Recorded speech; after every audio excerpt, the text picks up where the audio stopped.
Welcome to my channel simplifying Bhagavad Gita. Shrimad Bhagavad Gita अध्याय 1 श्लोक 31।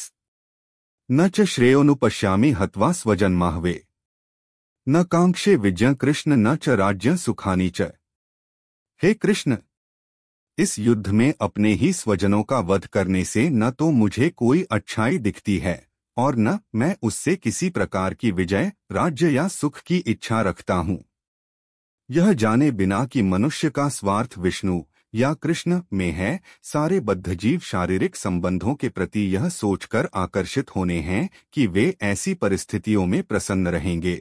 ऐसी देहात्म बुद्धि के कारण वे भौतिक सुख के कारणों को भी भूल जाते हैं। अर्जुन तो क्षत्रिय का नैतिक धर्म भी भूल गया था। कहा जाता है कि 2 प्रकार के मनुष्य परम शक्तिशाली तथा जाज्वल्यमान सूर्यमंडल में प्रवेश करने के योग्य होते हैं।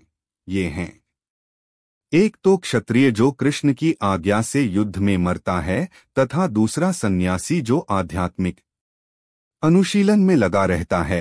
अर्जुन अपने शत्रुओं को भी मारने से विमुख हो रहा है। अपने संबंधियों की बात तो छोड़ दें, वह सोचता है कि स्वजनों को मारने से उसे जीवन में सुख नहीं मिल सकेगा, अतः वह लड़ने के लिए इच्छुक नहीं है।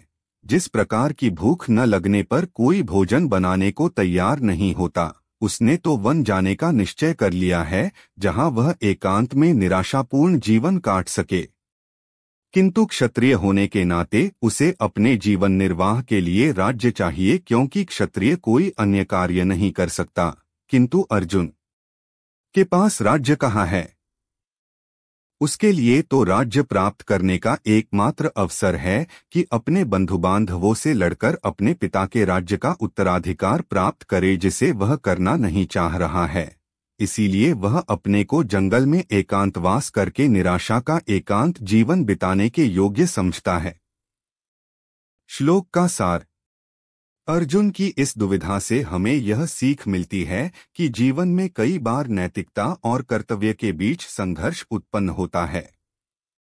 यह हमें सिखाता है कि सही निर्णय लेने के लिए हमें अपनी इच्छाओं और कर्तव्यों के बीच संतुलन स्थापित करना चाहिए।